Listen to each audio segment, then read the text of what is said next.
ಸಂಪುಟ ವಿಸ್ತರಣೆ ನಂತರ ಅಸಮಾಧಾನ ಸ್ಫೋಟ ಆಗಿದೆ. ಕೆಲ ಶಾಸಕರು ರಾಜೀನಾಮೆ ಕೊಟ್ಟಿದ್ದಾರೆ, ಕೆಲವು ಹೇಳ್ತಿದ್ದಾರೆ. ಸಚಿವರನ್ನ ನಿಮಗೆ ಈಗ ಮಾಡುವಂತ ಪಟ್ಟಿ ಬಗ್ಗೆ ನಿಮ್ಮ ಸಮಾಧಾನ ತಾವು ಸಹ ಸಭೆ ಏನ್ ಚರ್ಚೆ ನಡೀತು ಮತ್ತು ಯಾರು ಪ್ರಿಫರ್ ಕೊಡಬೇಕು? ಅಸಮಾಧಾನ ಯಾರಿಗೂ ಆಗಿಲ್ಲ. ಅಸಮಾಧಾನ ಆಗಿರೋದು ಭಾರತೀಯ ಜನತಾ ಪಾರ್ಟಿ ಅವರಿಗೆ. ಕಾಂಗ್ರೆಸ್ ಪಕ್ಷದಲ್ಲಿ ಇರ್ತಕ್ಕಂಥವರು ಅವರ ಅನಿಸಿಕೆಗಳನ್ನು ಹೇಳಿದ್ದಾರೆ ವಿನಃ ರಾಜೀನಾಮೆ ಪತ್ರಿಕೆ ನಮ್ಮ ರಾಜೀನಾಮೆ ಕೊಟ್ಟಿರ್ತಕ್ಕಂಥ ವಿಚಾರಗಳು ಬೇರೆ. ಭಾರತೀಯ ಜನತಾ ಪಾರ್ಟಿಯವರು ಸರ್ಕಾರ ಮಾಡೋ ಸಂದರ್ಭದಲ್ಲಿ ಎಷ್ಟು ಸಮತೋಲನವನ್ನು ಕಾಪಾಡಿಕೊಂಡಿದ್ದಾರೆ ಅದನ್ನು ಮೊಟ್ಟ ಮೊದಲನೇದಾಗಿ ಅವರು ಸ್ವಲ್ಪ ನೋಡೋದು ಭಾಳ ಉತ್ತಮ. ಕಾಂಗ್ರೆಸ್ ಪಕ್ಷದಲ್ಲಿರ್ತಕ್ಕಂಥ ನಮ್ಮ ಅಚ್ಚುಮೆಚ್ಚಿನ ನಾಯಕರಾದ ರಾಹುಲ್ ಗಾಂಧಿಯವರು, ಸೋನಿಯಾ ಗಾಂಧಿಯವರು, ಅಧ್ಯಕ್ಷರಾದ ಮಲ್ಲಿಕಾರ್ಜುನ್ ಖರ್ಗೆ ಸಾಹೇಬರು, ಸಿದ್ದರಾಮಯ್ಯನವರು, ಮುಖ್ಯಮಂತ್ರಿಗಳಾಗಿರ್ತಕ್ಕಂಥ ಶಿವಕುಮಾರ್ ಅವರು ಶೋಷಿತ ಸಮುದಾಯದವರಿಗೆ ಮೊಟ್ಟ ಮೊದಲನೇ ಬಾರಿಗೆ ಇಷ್ಟೊಂದು ಅವಕಾಶಗಳನ್ನು ಕೊಟ್ಟಿರ್ತಕ್ಕಂಥದ್ದು. ಅದರಲ್ಲೂ ಸಹ ಅದರಲ್ಲಿ ವೇಣುಗೋಪಾಲ್ರವರು ಇದ್ದರು, ಸುರ್ಜೇವಾಲಾ ಅವರು ಇದ್ದರು. ಈ ಒಂದು ತೀರ್ಮಾನದಲ್ಲಿ ಈ ಒಂದು ಸಂಪುಟ ಪುನರ್ರಚನೆ ಆಗುವ ನಮ್ಮ ಪಕ್ಷದಲ್ಲಿ ನಾಯಕತ್ವದ ಭಂಡಾರವೇ ಇದೆ. ನಮ್ಮ ಪಕ್ಷದಲ್ಲಿ ನಾಯಕತ್ವದ ದಿವಾಳಿತನ ಇಲ್ಲ. ಭಾರತೀಯ ಜನತಾ ಪಾರ್ಟಿಯಲ್ಲಿ ಇರೋ ರೀತಿಯಲ್ಲಿ ಎಲ್ಲರೂ ಸಹ ನಾಯಕರೇ. 4 ಟರ್ಮು, 5 ಟರ್ಮು, 6 ಟರ್ಮ್ ಆಗಿರ್ತಕ್ಕಂಥ ಶಾಸಕರಿದ್ದಾರೆ.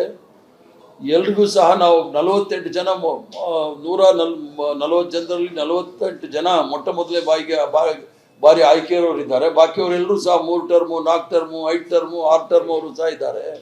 ಎಲ್ರಿಗೂ ಸಹ ಅವಕಾಶ ಮಾಡೋಕ್ಕೆ ಒಂದು ಪ್ರಯತ್ನ ಮಾಡಿದ್ವಿ. ಇಡೀ ಕರ್ನಾಟಕ ರಾಜ್ಯದಲ್ಲಿ ಅದ್ಭುತವಾದ ಒಂದು ದೊಡ್ಡ ಇತಿಹಾಸವನ್ನು ನಾವು ಸೃಷ್ಟಿ ಮಾಡೋದು ಏನು ಅಂದರೆ, ಒಬ್ಬ ಪೌರ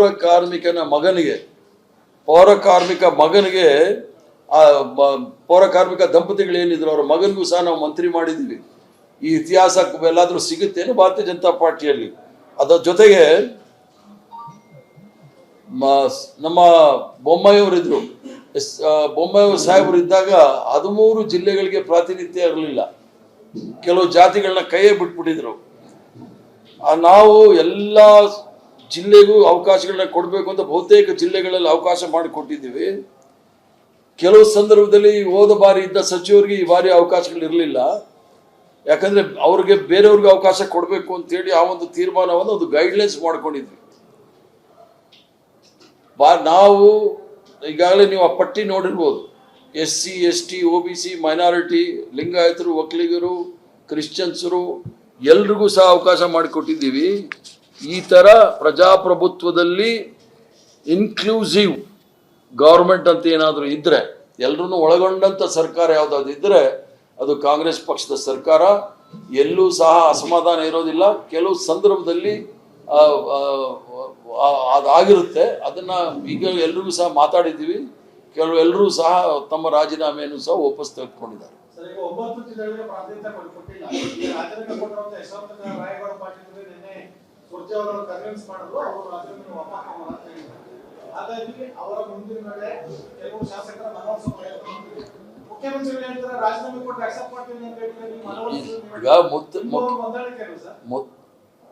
ಈಗ ಅಲ್ಲಿ ನೋಡಿ ಬೆಂಕಿ ಹಚ್ಚಕ್ ನೋಡ್ತೀರಾ?